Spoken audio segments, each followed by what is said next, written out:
Started here, we'll need to open up a web browser, as this tutorial will be based around using the GUI as opposed to a CLI. So here in our browser, what we're going to do is we're going to navigate to an https://192.168.1.99. Getting started here, our default username and password are admin, and currently there will be no password associated with our Fortigate appliance.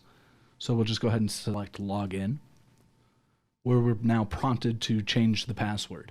You can also skip this step. However, it is highly recommended that we go ahead and set a nice, strong password.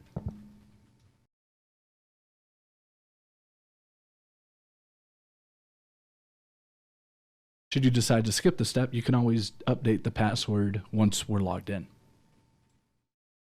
Now we're going to log in using our new password.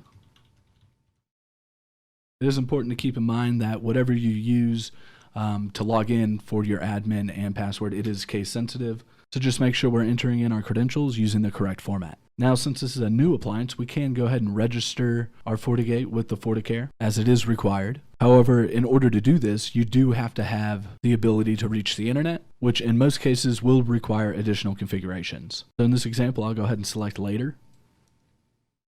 And we're going to include a link in the comment section below to a separate video which will guide you through registering the appliance. So here in our main dashboard, we can see some system information along with our licensing details, and there are several other widgets as you can see here. We won't dive too in depth into that at this time.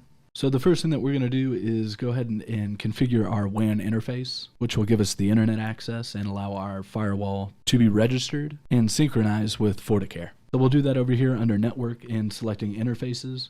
And we'll need to modify our WAN interface. We can do that by highlighting the WAN and selecting Edit.